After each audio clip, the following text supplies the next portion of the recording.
Welcome to the exciting world of Benue television, where we give you an exclusive ride into the world of news, current affairs, and entertainment. Where you come from, people say, Okondo who shall well. Yeah. So, I am Tim Cuttings Agbe. I am a private researcher on deep indigenous knowledge systems. you've been researching in TIV indigenous knowledge system. Yes. What have you found? Yes, I found so much. The tea people had a very rich culture and tradition. But unfortunately, in recent times, following the advent of Western Christianity and imperialist cultures of the West, so many things have gone wrong. Mind you, we were living here doing our medical practices the way we knew, and we're still developing them. And when they came, they condemned our traditional medicine, that it was not measured, it brought so many reasons. Sometimes people tell you that if you take traditional medicine, it will damage your liver or so that you should go for the Western medicine. But our own medicine was also potent. If it was not, you wouldn't have seen anybody. We would have died all. And I remember in the immediate past, SWAM was publicly denounced by the tea people. I doubt. If you say the tea people, I doubt. But that was done publicly. If you can't say that the tea people and when I was not part of it, and other people were not part of it. So you are saying that if a few persons were talking on behalf of the tea people, probably maybe they were not sent also. I can't figure out that for now, or I can't tell. But if you say that the tea people denounce SWAM, that I doubt. What is your position on that?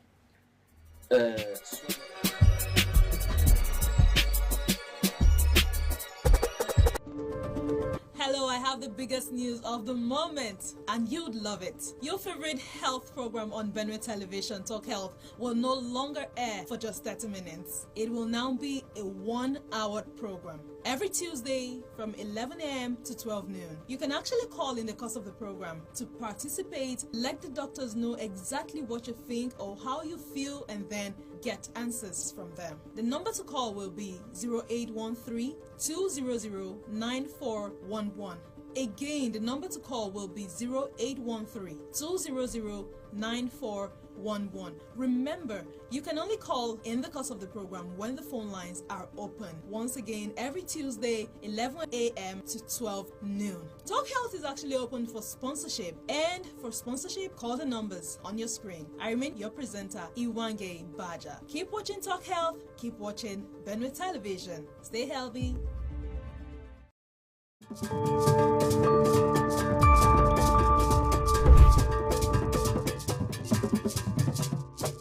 What exactly is the difference between a successful person or a successful child who eventually becomes a successful person and one who is not successful? So many people may tell you that when they were in schools, some of the kids who were at their best academically, when they check much later on in life, their outcomes are not the way they began. So, some people also ask the question, what do I need to do to have a child who is morally upright, who is successful, and who is someone who can be reckoned with, or who we can be proud of as someone who is respected in the society? A lot of parents are having different challenges now with raising children.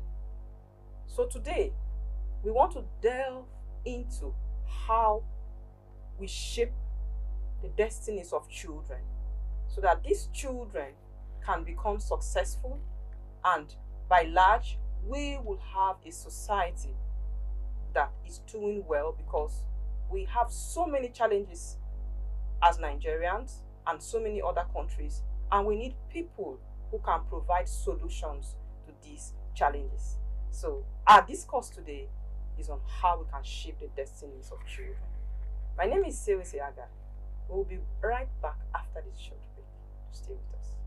In line with Section 1.5 of the Nigeria Broadcasting Code, which states that any person or group has a right to complain about any broadcast content or conduct of broadcaster, we, by this announcement, appeal to you to feel free to send your complaints about our conduct if you have any. You can lodge such complaints to info@benuetv.be.gov.ng or visit our head office at Special Duties Wing, Government House, Makadi, Benue State. Please, to state your problem clearly and kindly specify how you want us to resolve your complaint. Remember to state your name and contact details. Benue Television is poised to serve you well. Benue Television, a new dimension in broadcasting. Welcome back from the break. You're watching Home Porter on Benue Television, Makudi. Today we are going to be looking at shaping the destinies of children. You would want to watch this because we want to know how you can shape the destiny of a child. And we have with us people who are going to help us to do that. On my left, I have a very beautiful couple. We have with us Professor Adejo Musa James and his beautiful wife, Dr. Adejo Gloria Otini. They are both staff of Joseph Sanwo and Taka University, Makudi. Welcome to the program. Thank you very much. Yes, it's good to have you with us. You look good. We also have with us Mrs. Grace Tokula. She is a volunteer worker at with Child Evangelical Fellowship here in Makudi. Welcome to Home Porter. Thank you. So, Child Evangelical Fellowship. What, very quickly in one sentence, what do you people do? Well, in Child Evangelism Fellowship, we reach out to children. Okay, just reaching out to Out to children. children. How do you get these children? Children are in homes or they are in schools. How do you? Okay, we reach out that? to them through so many programs. Okay. But our major program, which is the heartbeat of CEF, is Good News Club. Okay. Good News Club is a fellowship where a trained teacher meets with children from the neighborhood just for 1 hour in a week. Then we have programs like school programs. They give us opportunity on assembly grounds for maybe 20 minutes, and we go and reach out to the children there. Then we reach out through parties. When there's a birthday party, they invite us. Okay. Okay, that's a good one there. So, Prof and Doctor. Wow, I love that. How do your children feel? This is very intimidating. I hope. Are you grooming some of them to also go into the academia like you, or they are free to just choose any career of their choice? Well, children, they have their talents, they have their giftings. So we allow them, we get to know their interests, and then we try to guide them Okay. towards their direction. They may not necessarily grow up to be academics like us. We study But their they interests. must be academically successful. Yeah, they are. You always tell them, They're doing I'm well a in school. professor. Mm. We can't have So this. you have to you know. do well in school. Okay. Yeah. Okay, that was on a lighter note. So let's look at parenting. In those days, parents were always stern and then firm because they had to call us to order. We needed to be at our best. Once a father comes back, everyone is at attention. Wherever you are, you need to put yourself in order. But these days, we hear that parents need to be friends with their children, and you need to befriend them. And there are times when you put on your parenting cap.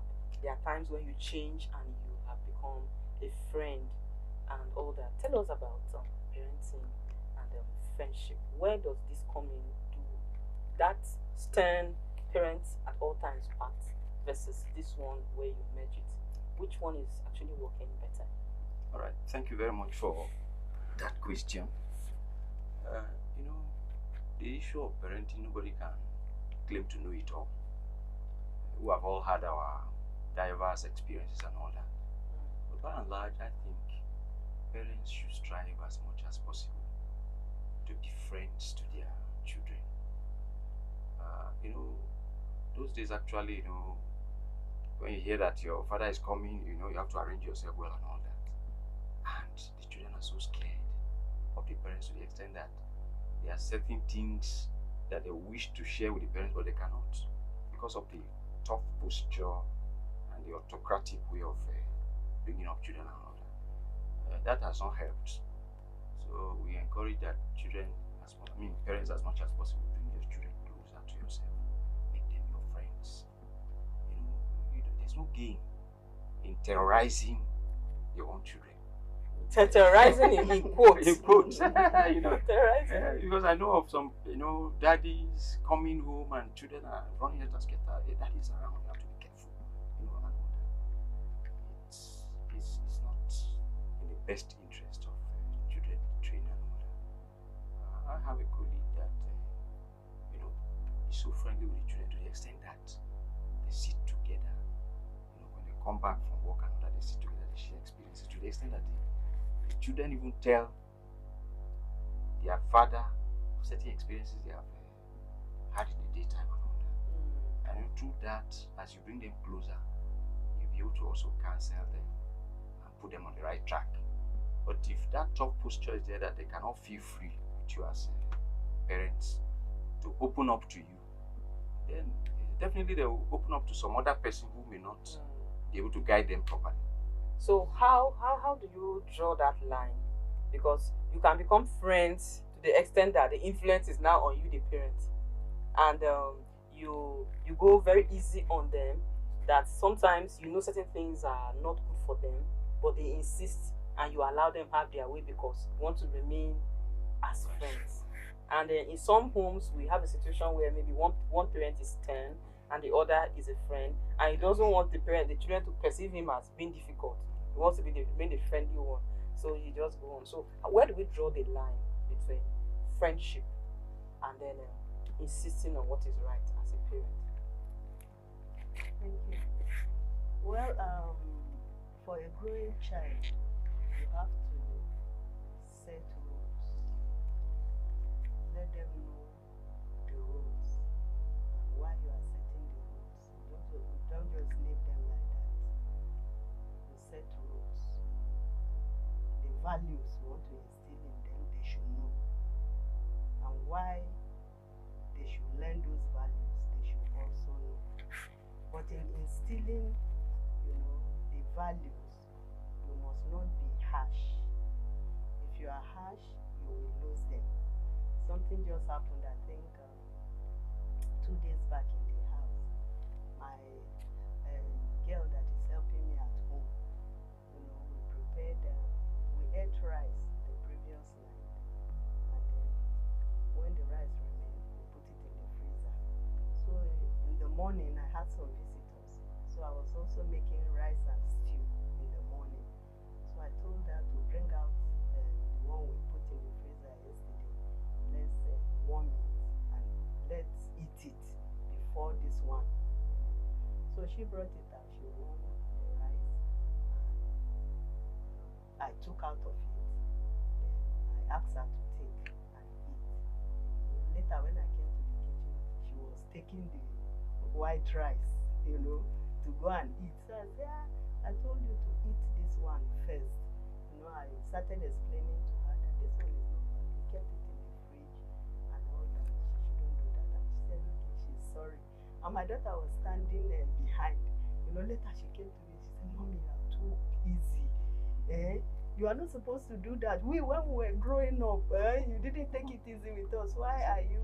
So I sat her down. I said, I made a mistake. Oh, you made a mistake. Because I was so... grandmothers are so lenient with the grandchildren. And sometimes their kids will be like, my mom never tolerated this when I was a child. And then when it's a kiss, allow them, these children, leave them. No, why I actually told her that was that I have not taught this girl. And we're told that anything you have not taught, you know, you don't have to Reprimand. Yes. If you have not told her before, you know, so I now explained to her. But if it happens again, Okay. then you can decide. You know, when it happens the second time, I can tell her that I corrected you the other time and it has happened. Now, when it happens again, this is what I'm going to do. You understand? So when it happens the third time, you will know that she's doing it purposely, and then you can be firm. So whatever you have not corrected, you must not discipline your child. Wow, that's a serious one. Yes. Okay, a child, Yes. not an adult. Well, Not a teenager. She's about 14 years. That's You know. But since she came, I've not really sat her down to tell her. If food remain, most times when it remains like that, my husband will say, just warm it for me, you know. Okay. But she has not been the one. We understand that. So let's look at very quickly. Let's look at factors that shape the lives of the children. Now let's hear from you, doctor. Thank you very much. There are a number of factors that can shape the destiny or the life of a child positively. You know, you can mold the life of a child negatively. So we are looking at the positive aspect of exerting influence, you know, that will bring about a responsible child, a child that has good values, a child with a very good behavior. Those are those ones we are looking at this moment. You know, as a parent, you know that the first time a child came into the world, he or she had contact with you, particularly the mother. And then for the first few days, you know, they are so close to you, close to the father and everyone. So they look up onto you as their role model, although not spoken, but that's who you are to them. The way you live your life, you know, rubs off on the child you're raising. How do you address people? What do you say out of your mouth? Do you use vulgar words when addressing people? Do you teach them, you know, in practice to tell lies? Teach them in practice. Yes, to tell lies.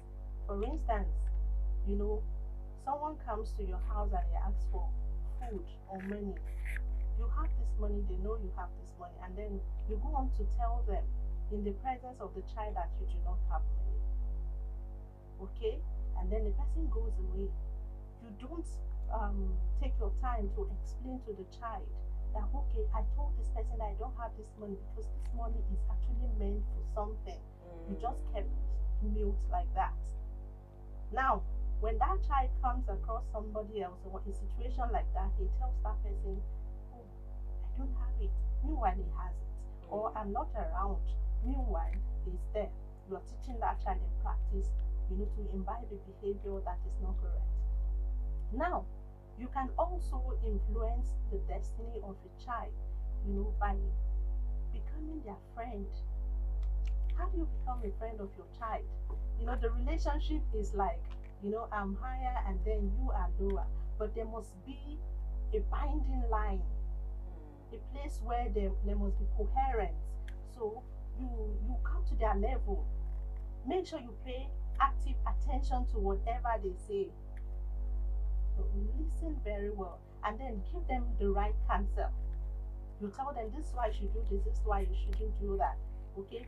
Make out time to go to their rooms. Stay with them, lie on their bed, okay? And talk with them.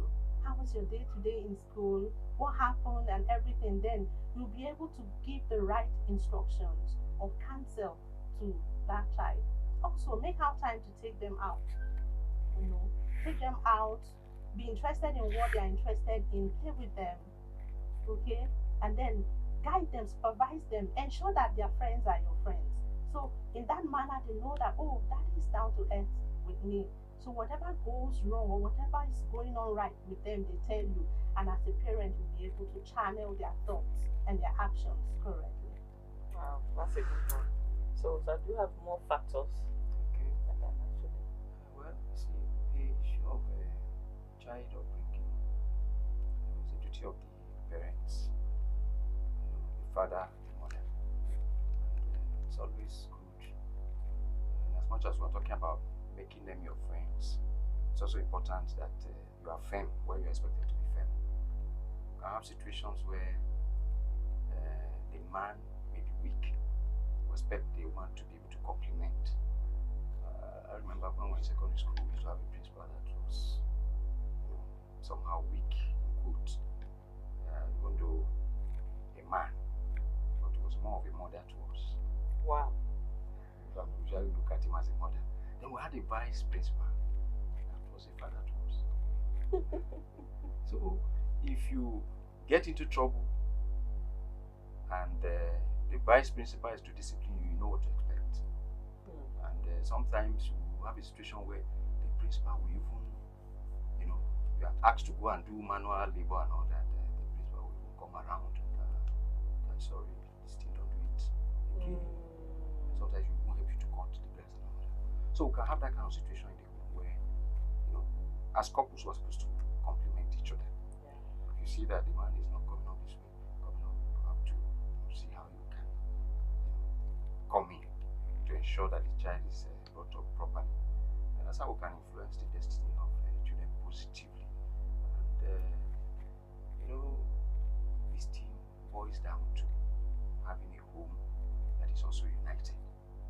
When the home is united, there's harmony in the home. It will be easy to carry out some of these responsibilities. But once there's a division, and the children perceive that there's even a problem in the home, they go, Daddy and Mommy are not united. Daddy is saying another thing, Mommy is saying another thing. They're not happy. The child. Because the child will be confused. Like, is it to follow the mother? Is it to follow the father and all that? And sometimes there could even be politics in the home where, the child may feel the mother loves me more. The father doesn't love me, and is tilting towards the mother side and all that.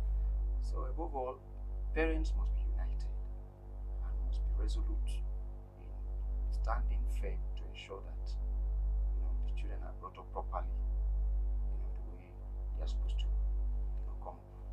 Okay. We'll be back after this short break. Stay with us.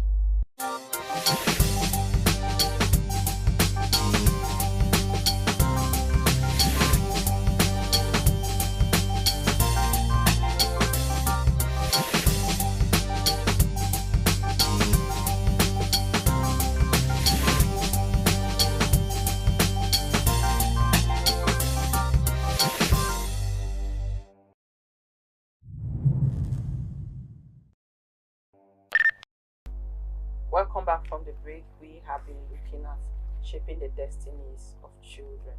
And just before the break, they were talking about some of the factors that shape the lives of children.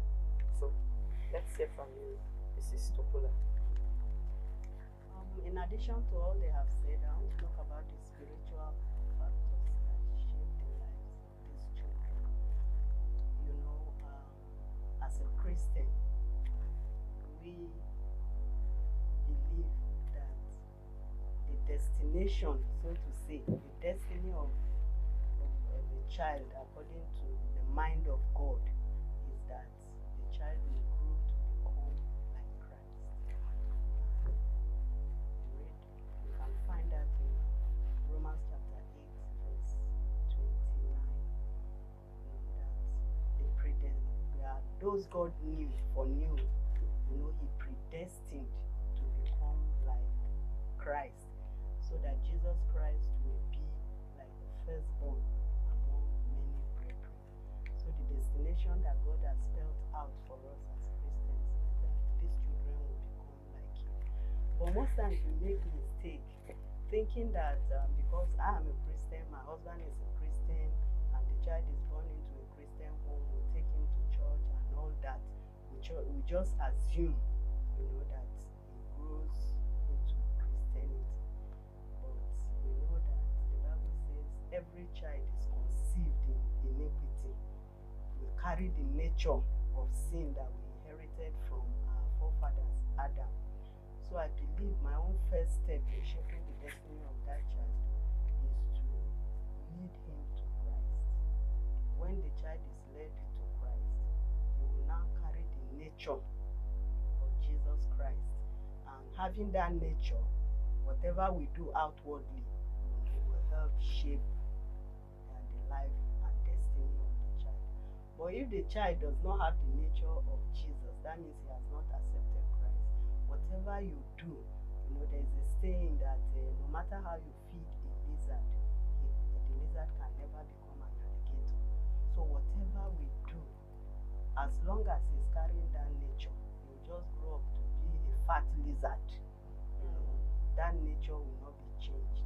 So our first priority is to make sure that the child has the nature of God, and then whatever we do after that, God helping us, we will grow into the kind of person that God expects him to be. Okay. Do we have more factors? Yes. Thank you very much. That's a good starting point, actually, to introduce a child to Christ. And I believe that every religion, is out to teach good character Yeah. in human beings. So, introducing the child to Christ or to other religious beliefs, very, very important. But in addition to that, we also have to live exemplary lives for the children to see. When they are very young, they are very good at imitation. Yeah. They see what you do, they watch what you do, and all that. So it's important that we, as parents, live exemplary lives. Show them example. Sometimes you can say something and then do the opposite of what you are saying. Yeah. Children, they are very good at seeing such contradictions, and it will help them. So we must show them good examples. We want them to go this way. Show them that you are also, doing that same thing. When they see you do what you are telling them, to help to shape them properly. Right. I want to add also that prayer is very crucial when bringing up children. When we're looking at the spiritual dimension of bringing up children, we can't do and we can't do without prayers, because there are times that having done everything humanly possible, the child still does not turn out the way you Yes. expect him or the way he should turn out.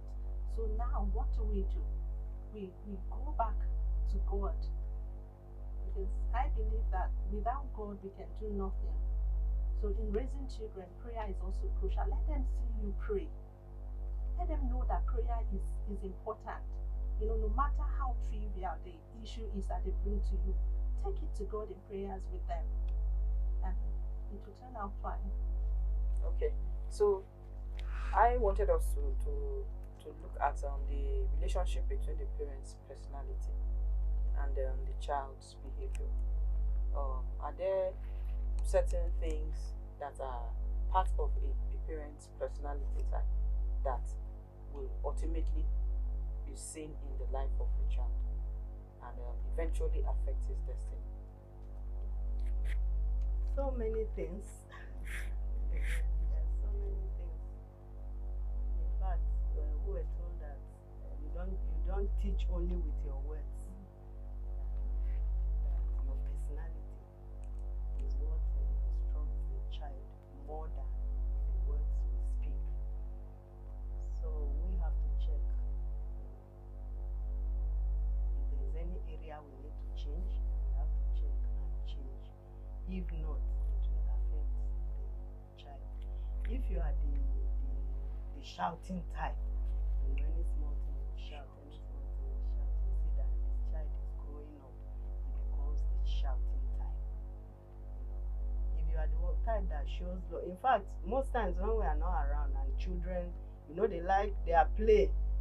Their major play is playing mommy and daddy or school or church, And when they want to play mommy, you will see. If mommy is the shouting type, you will see that the person acting will just be shouting and all that. So our personality, there are things we can pass across to these children without even, saying a word. If, for example, you want these children to to imbibe the culture of reading, we're told that you, as the parent, should also read. Let them see you doing it. Wow. Let them see you reading.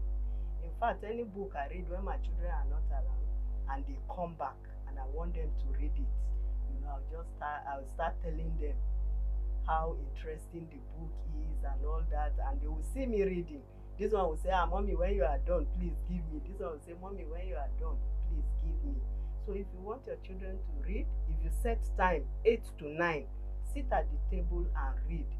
That 8 to 9, come and sit with them. Not that the children will be reading and you will be in the parlor watching television, or you will be doing. Just let them see you. Once they see you doing it, you will see And that there has been a decline in the reading culture. And that is what we have to go back to. The reading culture. When you have a baby, even if the baby doesn't understand, open a book and read to that child.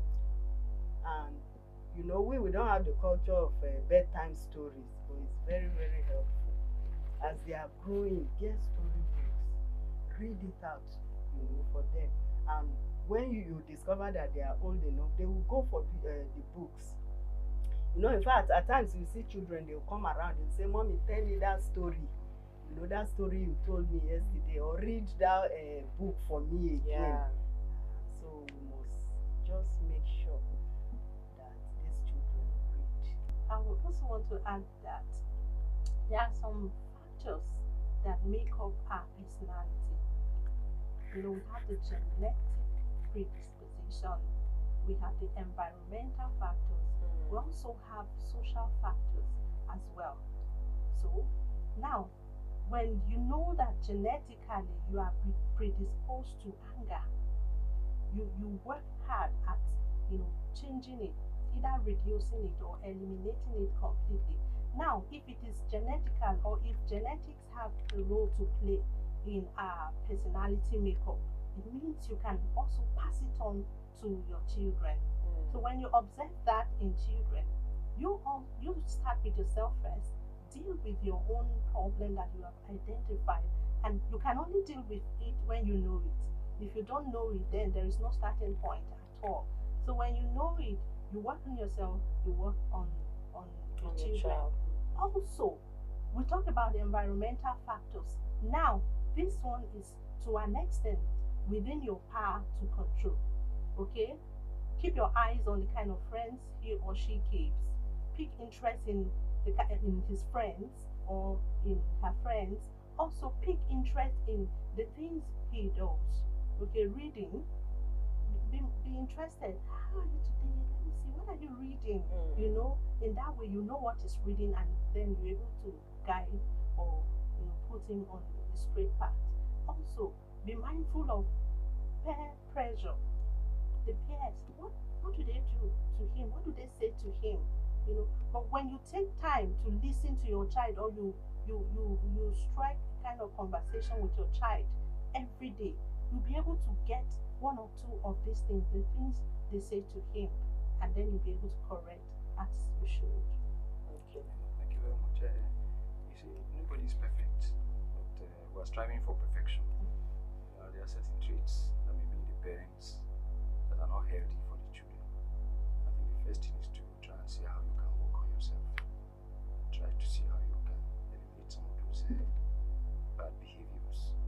And sometimes unconsciously, you may even display some of those behavior before children that you are supposed to be molding. It happens. Maybe driving on the road, you see all kinds of situations. Somebody insults you as you are driving, even when actually you have done nothing wrong. Sometimes, unconsciously, you may even respond before the children. And before you know what's happening, you start having a guilty conscience. I don't respond. I shouldn't have responded. Children suck when you did waka to that person.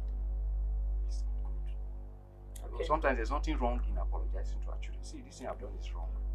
Please, I don't encourage any of you to behave that way. I'm very sorry. Okay, so when we have done something, yes, we don't want children to see in our children to imbibe, we need to explain to them that we are actually behaving in a wrong or unacceptable manner, so they know that that is wrong. All right. So there are some children these days who are not just interested in academics. Sometimes you even hear them say, I don't want to go to school. They don't show interest in academics. But when it comes to other things, maybe social activities and all that, they are more interested. How do you, a parent who is asking, how do I boost interest? Or how do I, maybe my child is not performing well. What can I do to improve on their performance? I believe as the child is growing up, you have to help the child. I'll give a practical example. None of my children went to school earlier than 3 years. I have 4 of them. Okay. The first one, I really took time, to work on her. When I'm in the kitchen, I'll give her things to write. When she was just 2 years, and when she got admission to nursery school, in fact, the day we went to buy the form, we went in July to buy the form, and we bought the form. So as we were passing, she just peeped and saw children sitting in class. She ran inside and sat there. I called, let's go. She refused. The teacher now asked me to leave her, that she will go after school, that she will come and pick her. That was how I left. She was just looking at me. I left. Then when she started school in September, her report, I still have it. When I want to make fun, I just bring it up. The teacher wrote that Blessing doesn't talk much, but surprisingly she can identify all the letters and numbers 1 to 100, and that's how she started. So interested in school. I worked on the first one and the second one. Then the third child, I was not too serious. The third and the last, I was not too serious with them as I was with these other ones. And I discovered that when they started school, they went to the same school, but they were finding it a bit difficult. The last one especially was coming 20-something, out of 30. At times you see 25. At times you see, but the average is good, but the position. And then one day like that, I just decided that, let me give her attention. So she closes 12:30. The others close 2:30. So what I do, by 12:30, I normally leave them and come for all of them before.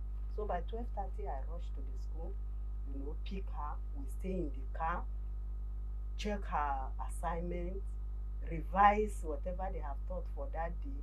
And at the end of that term, she came 16th. And they gave her prize for remarkable progress. Wow. So she was so happy. That was how she picked up. So we should give them attention. In those days, this social media was not so, and the television programs was not even so much like that. But I invested in materials. There was this learning how to read by Mrs. Philip. Is this old cassette players? They were, I think, about 5 in that series. I bought how to solve maths. That one about 5 series. I bought, and all the time, they keep watching. That was what they kept watching, and that was how they picked up. So we as parents should invest. Storybooks. Okay. Storybooks. These little storybooks. Buy for them, and read it. That's outside their academic Yes. materials. Yes, buy storybooks. And then when they come back from school, make sure. In fact, my children, when they come back, as they are dropping their bags, they are starting their homework. You will be calling them, come and eat. So that was how they grew up. So if you instill that discipline in them from when they are young, they will grow up and find it easy in life. Okay. So in her own case, she began and they have caught up. There are some parents who are doing everything and the child just doesn't like anything that has to do with school. What can you do to boost? And maybe for those who have not even started and the child is not performing well and they are thinking, so where I am now, what do I do to go forward? Well, thank you very much for that question. First of all, as parents, we must live up to our responsibilities. We must ensure that you put children in the good schools. And there are all kinds of schools now. Good schools may not necessarily be the most costly school. There are Okay. so many things to look out for in a good school. What are those things to look at? Well, the kind of teachers that are in that school, the kind of facilities that are available in that school, the level of supervision that goes on in that school. There are some school owners that don't even show up there at all. They are doing whatever they are doing. If you have a school where the proprietor or proprietress comes around, he has put a mechanism to supervise what is going on in the school and getting regular feedbacks and all that, and so many other factors. But the point I'm making is that put children in good schools and live up to your obligations. There are some parents that don't pay school fees. You see, children are being driven from school and all that. It has a lot of psychological effects on the children. And then coming to the home, you must provide educational materials too for the children. School is not totally, will not take complete responsibility for the upbringing or the education of the child. The school has their role to play. You as parents also must complement the efforts of the school. Just like our auntie here just mentioned, when children come back from school, you have to check what they are doing. You have to help them, guide them to do their homeworks and all that. It's very, very important. Don't think that because you have put them in school, that's all. Some parents don't even look at the works their children are doing and all that. You need to be checking what they are doing and guiding them as much as possible. And I want to say this: there's no child that is completely a dullard or a child that is written off completely. This child is no. Every child, irrespective of the level of mental development, has the capacity to excel if given the right environment. Once a healthy environment is provided, that child can excel. So all we need to do as parents to boost academic excellence is to provide all that is required for the development of a child. Have educational books, have ICT materials. And then it's important also to note that, these days, children after the school hours, some schools enter into what they call lesson. Extra lesson. If a child comes to school from 8 to like 1:32, is enough for the day. Once the child comes home, he should rest. But sometimes Rest is also it is very even important. the teachers in these schools that recommend these extra lessons Well, for those kids who are not performing well. Well, but what we're saying is we must be mindful of overworking the brains of the child because they are still young and the brain is still developing. Yeah. After those long hours of studies, what is expected is that the child should rest. When you rest later in the evening, you can now begin to talk about homework, guiding them and putting them through their whatever. At a stretch, it has a lot of effect on the brain of the child. Because after those long hour lessons, you come home again. Parents are also homework again and all that. It can be a problem. Okay, let's hear from you. Okay. You made mention of someone who is yet to be in school and he or she does not seem to be interested in education. Now, you from the beginning, it's very crucial that the parents make school very interesting to the children as they are growing up. Sometimes you play videos, that show things like, I'm going to school, learning is fun. They see the activities that go on in school. Children play, they laugh. They see that the teachers are not harsh like that. They see that children go to school with food. It can be so interesting. So I can also eat my food in school and also play with toys in school. Those are the early, ways of encouraging these children before they even get into school. And then when the child, has started school and it's like along the line he or she is drawing back and becoming so uninterested in going to school, then you begin to check for some factors within the school there. Okay, you check for these factors. Now, what's the relationship between the teachers and the learners?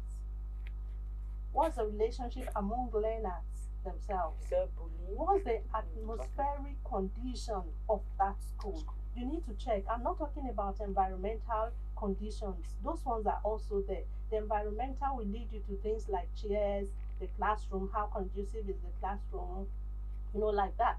But the atmospheric condition has to do with, the kind of um, um, influence or the things that go on within the school.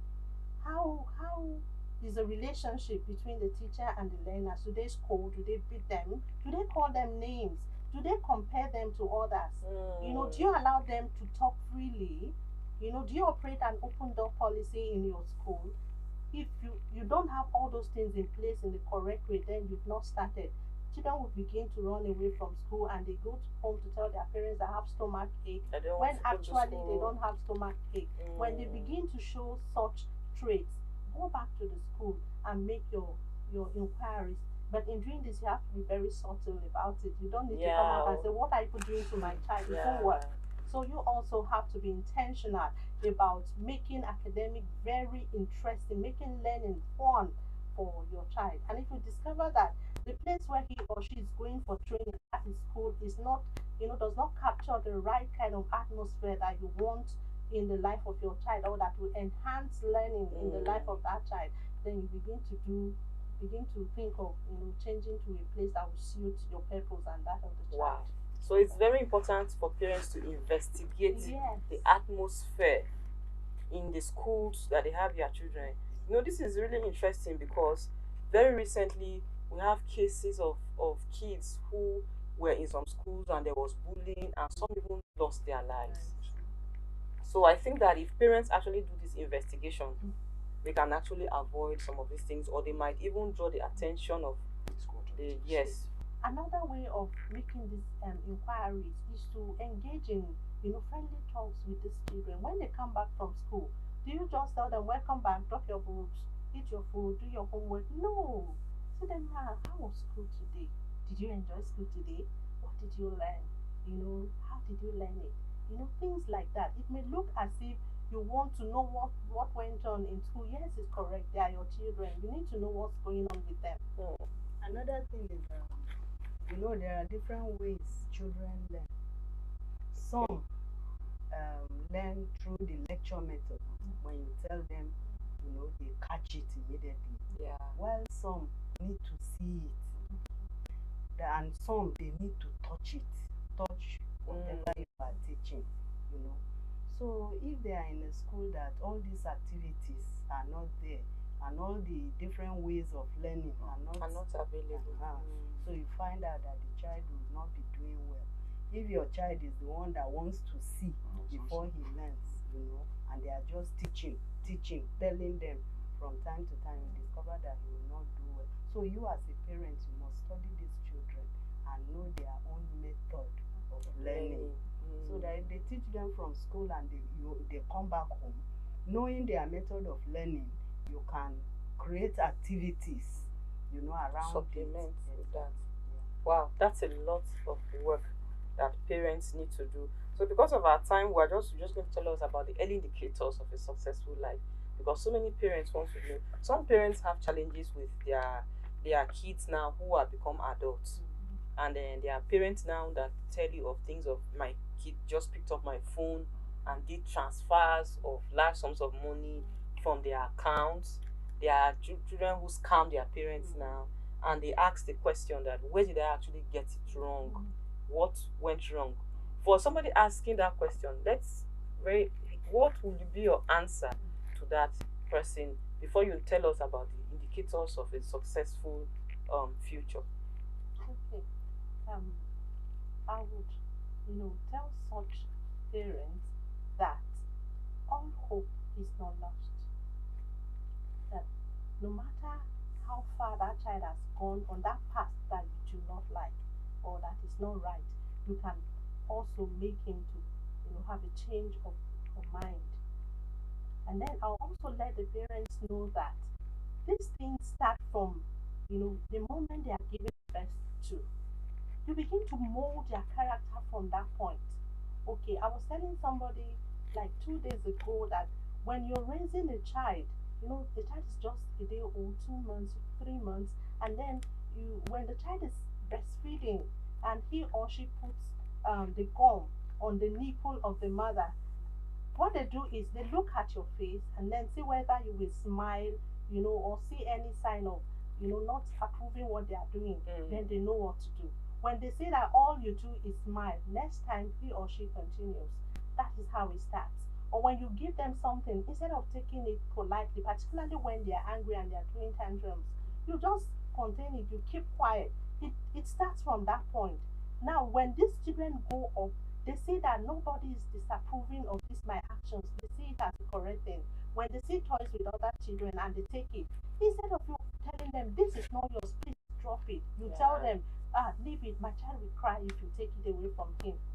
That is how it You're starts. encouraging it. Yes, you are encouraging that kind of negative behavior.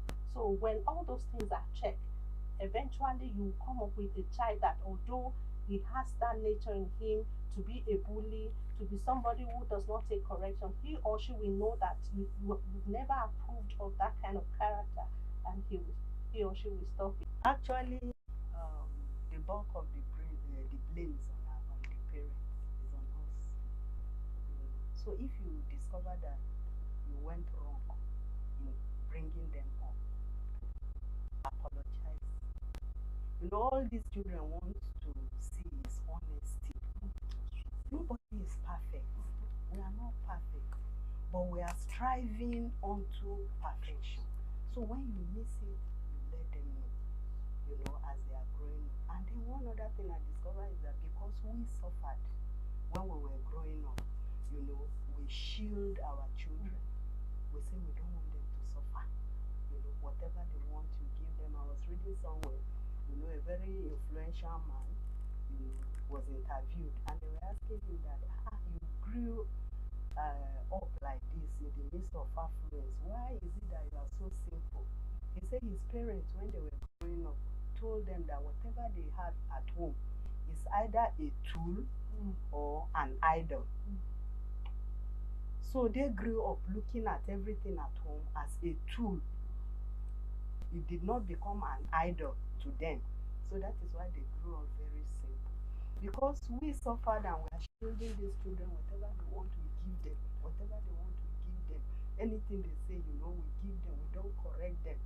When they correct them, some go to the extent of going to schools to confront teachers for spanking your child. When a child is insulting your house help, you keep quiet. You grow up with the thinking that nobody should, apart from mommy and daddy, Nobody should correct you. So if a child should insult the house help, make sure that he apologizes.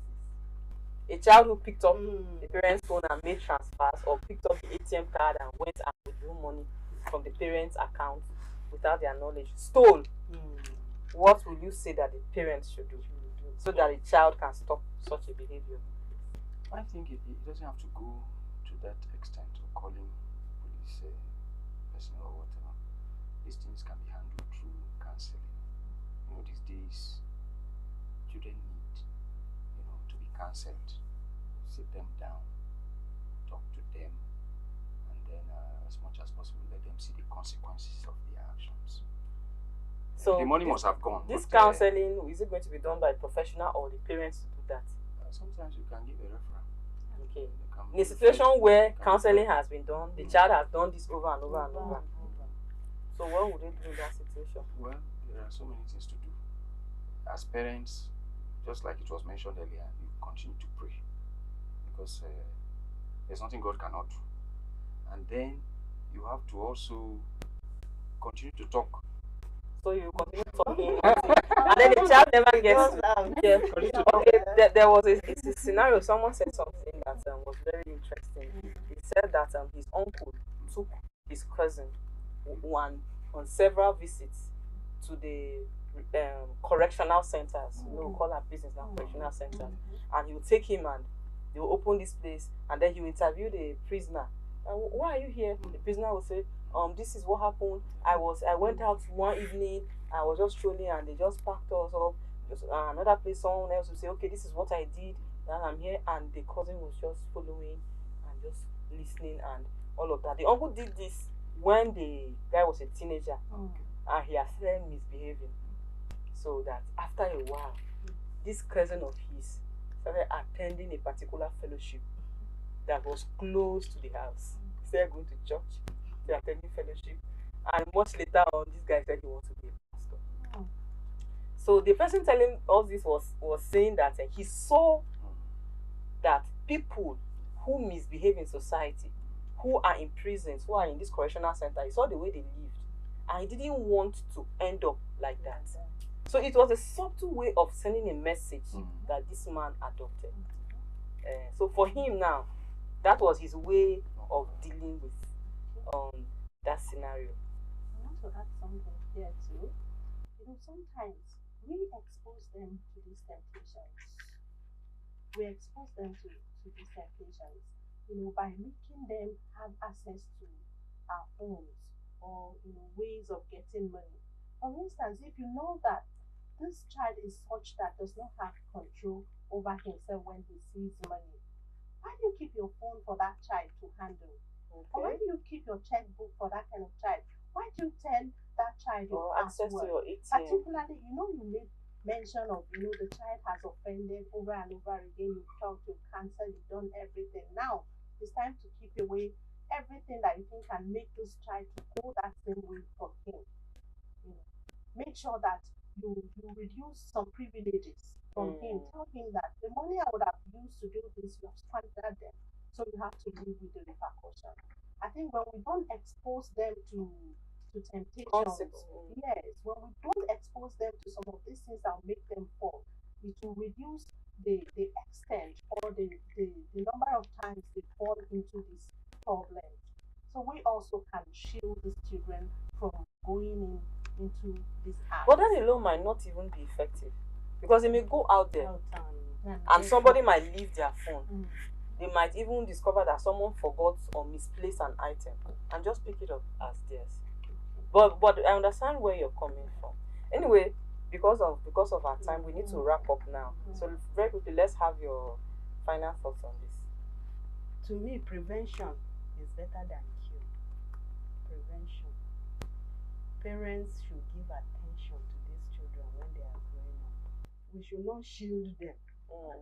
We should be one, united. If we say this is what's supposed to happen, let's both of us stand. Let's not go behind, especially the mothers. Let's not go behind. All right, let's have your final thoughts. Thank you very much. I think my final words in this matter is very simple. The issue of children, upbringing, their education. We have to, be watchful. Watchful. What I mean by being watchful is to be vigilant. Know the kind of friends children are keeping.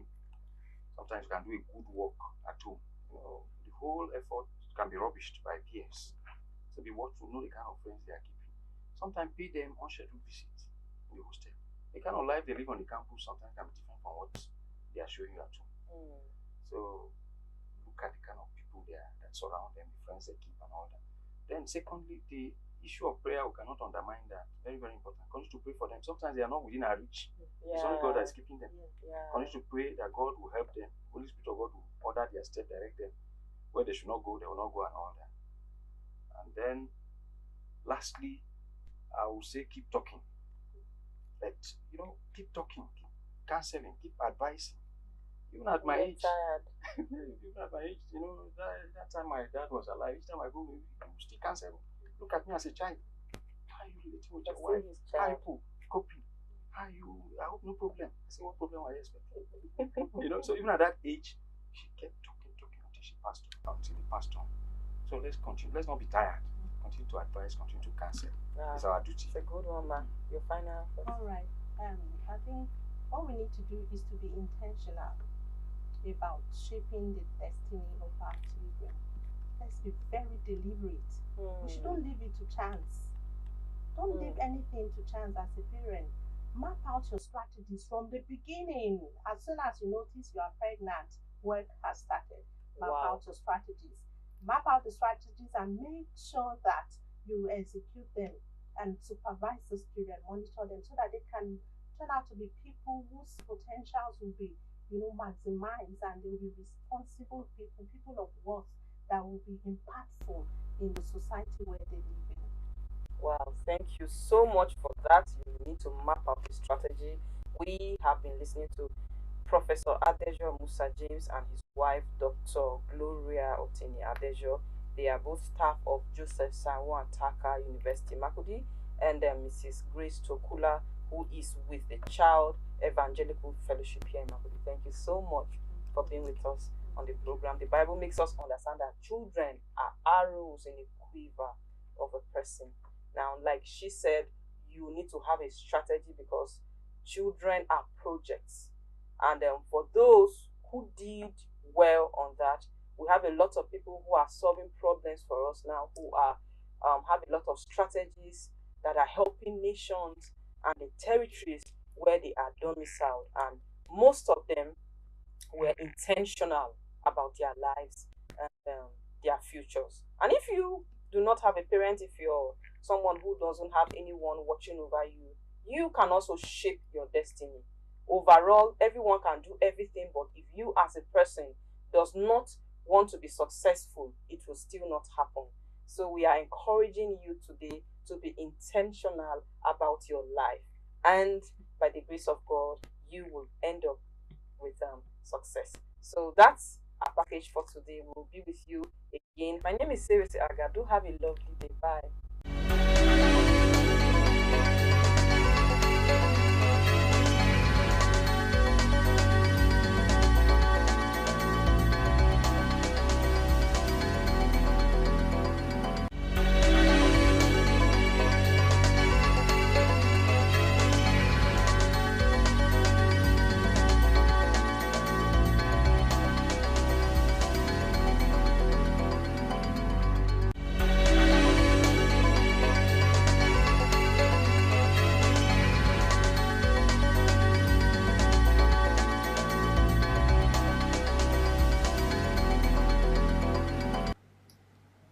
Where you come from, people say, "Oh, Kondo who shall well." Yeah. So, I am Tim Cuttings Egbe. I am a private researcher on deep indigenous knowledge systems. you've been researching in TIV indigenous knowledge system. Yes. What have you found? Yes, I found so much. The tea people had a very rich culture and tradition. But unfortunately, in recent times, following the advent of Western Christianity and imperialist cultures of the West, so many things have gone wrong. Mind you, we were living here doing our medical practices the way we knew, and we're still developing them. And when they came, they condemned our traditional medicine, that it was not measured, it brought so many reasons. Sometimes people tell you that if you take traditional medicine, it will damage your liver or so that you should go for the Western medicine. But our own medicine was also potent. If it was not, you wouldn't have seen anybody. We would have died all. And I remember in the immediate past, SWAM was publicly denounced by the tea people. I doubt. If you say the tea people, I doubt. But that was done publicly. If you can't say that the tea people and when I was not part of it, and But other it was people were public. not part of it. So you are saying So that if a few persons were talking on behalf of the tea people, probably maybe they were not sent also. I can't figure out that for now, or I can't tell. But if you say that the tea people denounce one, that I doubt. What is your position on that? So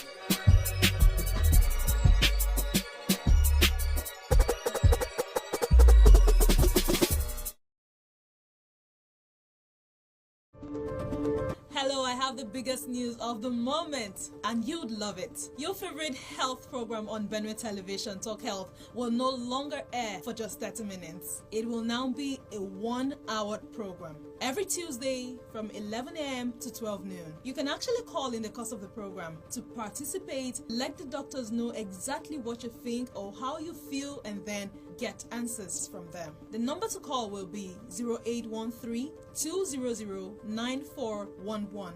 Again, the number to call will be 0813 200 9411. Remember, you can only call in the course of the program when the phone lines are open. Once again, every Tuesday, 11 a.m. to 12 noon. Talk Health is actually open for sponsorship, and for sponsorship, call the numbers on your screen. I remain your presenter, Iwange Baja. Keep watching Talk Health, keep watching Benue Television. Stay healthy.